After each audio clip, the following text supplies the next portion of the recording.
gente está aqui com Allan Kardec. Allan Kardec é um homem multicrachá, que é presidente da Gasmar, distribuidora de gás do Maranhão, é também professor da Universidade Federal do Maranhão, foi diretor da Agência Nacional do Petróleo e também foi um dos primeiros, se não o primeiro, a falar sobre a margem equatorial no Brasil, né?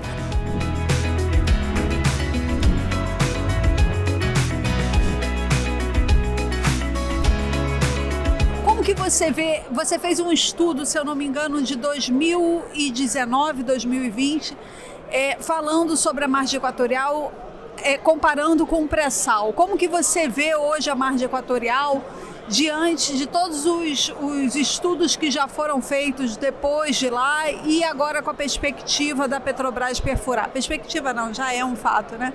Com a perfuração na Foz do Amazonas. Olha, eu vejo numa perspectiva extraordinária, mesmo porque, como tu bem lembraste, ali pelo ano de 2020, final de 2019, a gente fez um estudo sobre a bacia do Pará-Maranhão e a gente estimou em torno aí de 30 bilhões de barris. Por isso que eu falei o novo pré-sal na publicação, porque a época e agora não mudou muito, as reservas do Brasil eram em torno de 14 bilhões de barris. Então era basicamente um novo pré-sal, o dobro do pré-sal.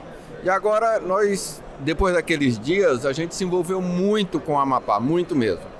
E a perspectiva para o Amapá, segundo a EPE, são de 10 bilhões de barris, que é modesto. Conversando com outras pessoas da indústria, eles estimam pelo menos o dobro, 20, ou o triplo, 30 bilhões de barris, portanto equivalente com a bacia do Pará-Maranhão. Então, uma perspectiva extremamente boa. Mas o Pará-Maranhão ainda não é o centro da margem equatorial. Você acha que pode vir a ser? Hoje toda a atenção está muito voltada para a bacia da Foz do Amazonas, né? É razoável, né? Tem que voltar o foco lá, a Petrobras principalmente.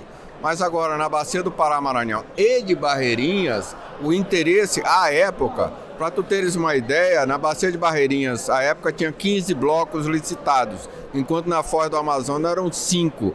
Era desproporcional, ou seja, o interesse naquela região é muito grande. Então a nossa expectativa é extremamente positiva que também lá se inicie, seja com a Petrobras, ou seja com outra empresa que estão lá com blocos licitados, Shell ou outra. E vocês estão preparando a indústria para receber a indústria fornecedora, né, para atender essa demanda que está por vir? Como que está a preparação no estado?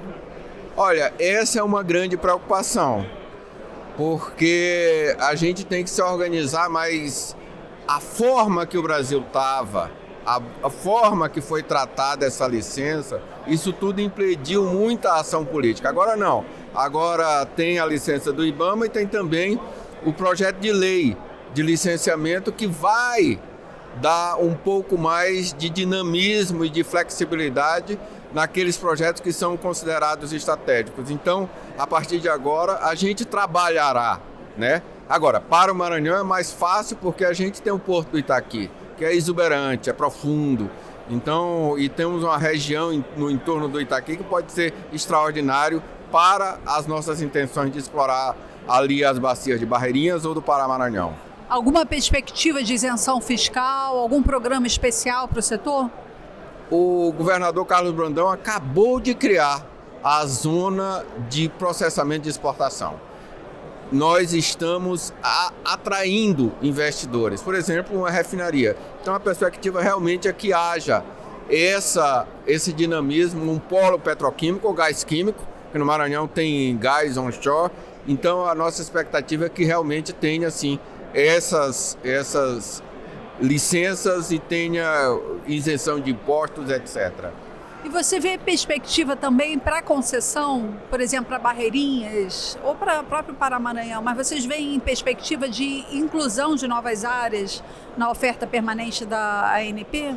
Certamente. Eu tive com o Arthur Watt, que é o diretor-geral da ANP. A perspectiva, eu não tenho os números claros, mas a perspectiva é de mais pelo menos 100 blocos naquela região. Então é muito positivo mesmo, eu acho que vai bombar.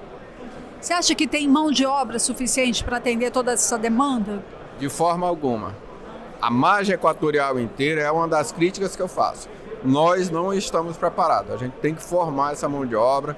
Em qualquer nível tem que ser formado para poder tratar e trabalhar na margem equatorial. Não tem. Hoje eu diria que não.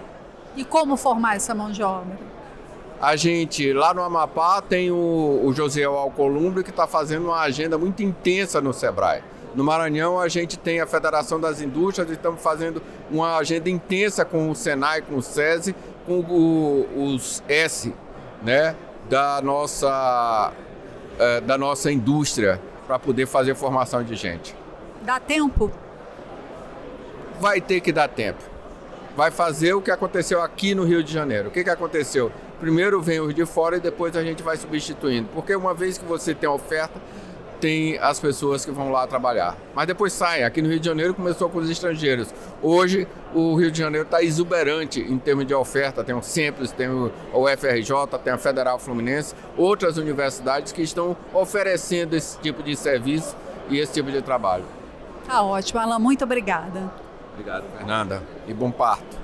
Obrigada.